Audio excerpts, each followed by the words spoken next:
देश के ही नहीं दुनिया के सबसे यशस्वी और लोकप्रिय नेता माननीय नरेंद्र मोदी जी के प्रति जो जनता का विश्वास है, उनके किए हुए काम, भारतीय जनता पार्टी की सरकार के किए हुए काम के प्रति जो जनता का विश्वास है, उसका प्रतिसाद आज इंदौर लोकसभा में देखने को मिलता है। इंदौर लोकसभा की जनता ने जिस तरह भारतीय जनता पार्टी को और मोदी जी को अपना आशीर्वाद दिया है, मुझे लगता है कि ये भारत की सबसे बड़ी जीत में से एक जीत इंदौर लोकसभा की भाजपा की होने वाली है।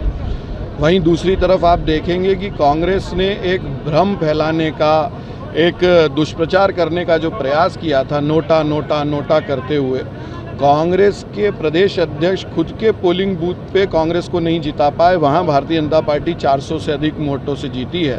तो कांग्रेस को आत्मावलोकन करना चाहिए।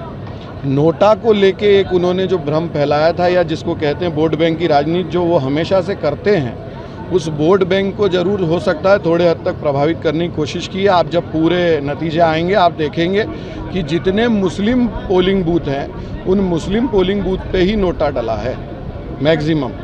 तो मैं ये इसलिए कहना चाह रहा हूँ कि कांग्रेस ने जो पूरे इतने 70 सालों से जो तुष्टीकरण की राजनीति की है, जातिवाद की राजनीति की है, जो जिसको कहते हैं एक वोट बैंक को खुश करने की राजनीति की है, इंदौर की जनता ने, इंदौर की जागरूक जनता ने इंदौर लोकसभा में कांग्रेस को मुंह तोड़ जवाब दिया। और मैं फिर से इस बात को दोहराता हूं कि पूरे देश में सबसे ज़्यादा मार्जिन से जीतने वाली लोकसभा इंदौर लोकसभा होगी।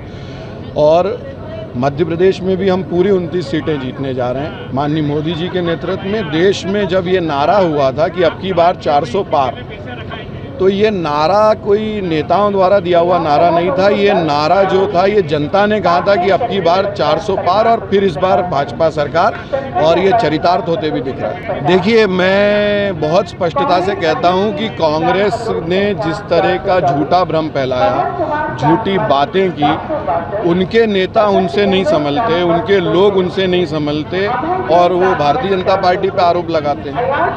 अपने लोगों को, अपने नेताओं को, अपने कार्यकर्ताओं को अगर संभाल लिया होता तो शायद कुछ थोड़ा बहुत उनमें भी सुधार हो सकता था। मगर कांग्रेस, एक जनता कांग्रेस की कथनी और करनी जानती है। इंडी गठबंधन ने जिस तरह भारत भर में भ्रम फैलाने की बातें की, तो मैं फिर से दोहराता हूं कि माननीय मोदी जी के नेतृत्व में पूरा देश वोटों के आधार पे और मतदान करके ये कह रहा है कि फिर इस बार मोदी सरकार, अब की बार 400 पार। नहीं, देखिए, भारतीय जनता पार्टी में हमारे हम सबके लोकप्रिय जननायक माननीय मोदी जी ने कहा है कि सबका साथ, सबका विकास, सबका प्रयास और सबका विश्वास। तो हम लोग तो सबका साथ और सबका विकास, हम भेदभाव करके राजनीति करने वाले लोग नहीं हैं। भारतीय जनता पार्टी एक पर्टिकुलर वोट बैंक को प्रसन्न करने के लिए, या जिसको कहेंगे कि वोट जिहाद कराने के लिए राजनीति करने वाले लोग नहीं हैं। भारतीय जनता पार्टी जब कहती है कि सबका साथ, सबका विकास, तो अगर सुशीला भाई के घर में अगर इज्जत घर बनता है, तो रुबीना बहन के घर में भी इज्जत घर बनता है। अगर आयुष्मान के नाते रामदास जी को लाभ मिलता है, तो आयुष्मान के नाते अब्दुल को भी लाभ मिलता है। तो भारतीय जनता पार्टी जो कहती है, और माननीय मोदी जी के नेतृत्व में उसने वो करके दिखाया।